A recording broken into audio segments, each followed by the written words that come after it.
তো আজকে উজ্জ্বলদার দোকানের 2 কেজি স্পেশাল মটন বিরিয়ানি নিজেই খেয়ে নিয়েছিলাম। বন্ধুরা, সন্ধ্যাবেলা বিরিয়ানি খেতে ইচ্ছা হওয়ায় চলে গেছিলাম মধ্যমগ্রামে উজ্জ্বলদার দোকানে। আর গিয়ে দেখলাম সন্ধ্যাবেলাও ছিল কিন্তু প্রচুর পরিমাণে ভিড়। আর তাই তো বেশি দেরি না করে সেখান থেকে আমি নিয়ে নিয়েছিলাম একটা মটন বিরিয়ানি আর একটা স্পেশাল মটন বিরিয়ানি। আর সেই স্পেশাল মটন বিরিয়ানিটা কিন্তু এখানে 2 কেজির কন্টেনারে দেওয়া হয়।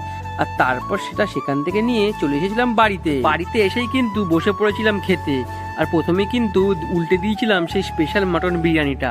আর তার মধ্যে কিন্তু ছিল 2 পিস আলু ও 2টো ডিম ও 2 পিস ধামসা সাইজের মাটন। আর তাই তো আর বেশি দেরি না করে শুরু করে দিয়েছিলাম খাওয়া দাওয়া। আর প্রথমেই রাইসটা খেয়ে কিন্তু আমার জাস্ট অসাধারণ লেগেছিল। মটনের পিসটা এতটাই সফট ছিল যে মটনটাতেই হাত দিতে গেল ঝরে পড়ে। তাই তো আমি মটনের পিসটা দিলাম মুখে পুড়ে। আমি এখন রাইসের সঙ্গে আলু মেখে খাই। তোমরা আমার চ্যানেলটাকে প্লিজ সাবস্ক্রাইব করে দিও রে ভাই।